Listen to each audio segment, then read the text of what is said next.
words, and they're easy. Okay? How many of you are sick of this phrase that we need a uniquely American solution? We already have one, don't we?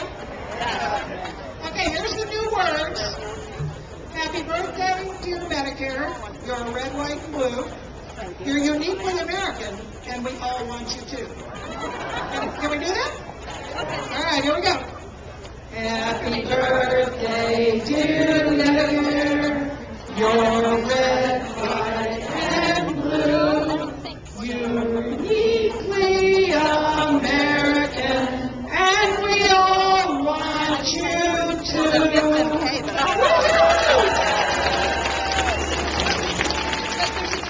We have a woman here today who just recently took over the helm of the largest advocacy organization for women in this nation, the National Organization for Women.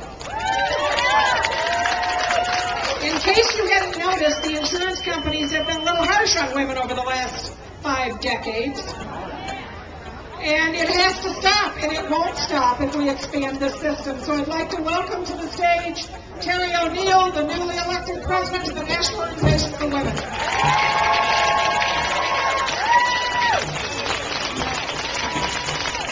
Well, good afternoon, everyone, and thank you all for coming out on this extremely hot and humid day to tell Congress and to tell the President that single-payer health care is a fundamental right, that health care for everyone in this country is a fundamental human right.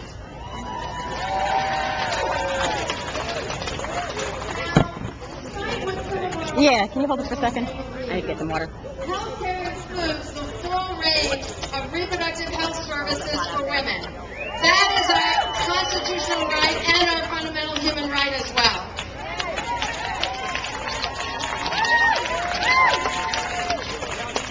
Single-payer health care is particularly important for women because why? Because women are bearing the brunt of the broken health care system in this country today. Right? On the one hand, we don't have enough health insurance because we work in part-time jobs. We work in part-time jobs because we have to stay home and care for kids or for our family members. Women disproportionately cluster in non-union jobs and minimum wage jobs that don't afford health care. That's on one side that we're getting it. On the other hand, even when we're covered, we don't get the same coverage that men get. Sometimes women don't even get maternal health care because insurance companies will say that it is a pre-existing condition. Give me a break. And coming at us from another direction is for the past 20 years, the insurance companies have been forcing healthcare providers to send sick people home sooner and sooner and sooner from the hospital. And who takes care of those people for no money? That would be mostly the women family members who are doing that. We are getting it from all sides in this broken healthcare system, and it is time to fix it. And the best way to fix it is with single-payer healthcare.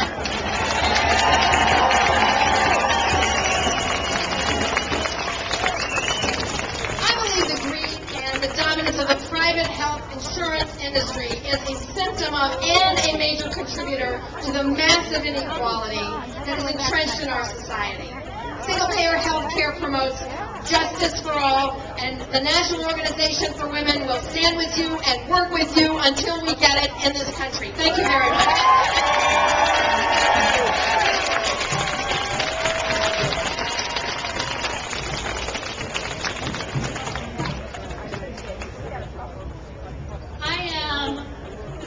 To introduce one of the state senators that we have with us today, State Senator Furlow, who's responsible for, thank you State Senator Furlow, who's responsible for leading an initiative to get other state legislators to sign on to a letter to President Obama to support H.R. 676. Over 100 state legislators signed, and here he is. Good afternoon, everybody. You know, as we begin to march up in just a little bit up to the halls of the Congress, somebody better maybe give a shout out to Senator Baucus that we may need more police. I want to give a shout out to all my friends from Pittsburgh and the Western Pennsylvania Coalition for Single Payer Health. I hear them. We're here today, we're numbering in the few thousands from so many different communities and states around our great country. But the fact of the matter is everybody here deserves a bona fide handshake and and a group hug, because for the last several years, you have been doing the task day in and day out of mobilizing hundreds and thousands of millions of people in favor of the single-payer, Medicare for All, improved health care plan. Give yourselves a hand of applause, please. When you look up, you have organized hundreds and hundreds of trade union organizations. You have asked city councils and state governments to pass authorizing resolutions from the National Presbyterian to the National Episcopal Church. The list is seemingly endless of support as this tremendous movement grows. And we are upset, and let me speak as a Democrat today. We have a Democrat in the White House. We have a Democrat in the House. We have Democratic control of the Senate. And we're not going to accept some bullshit, watered-down proposal that maintains and keeps the corporate health insurance corporations. The health insurance corporations are the crises. They're not in crisis. They are the crises that we suffer. They cannot be part of. Those profiteering sweat-hogs cannot be part of a rational, humane, moral healthcare delivery system. They're the problem. They're not the solution. We need to fight on that front. You know, I come from the city of Pittsburgh, city of champions. We can win the Super Bowl. We can win the Stanley Cup. And someday we'll even have a baseball team. But the fact of the matter is, good old city of Pittsburgh is going to be home to the G20.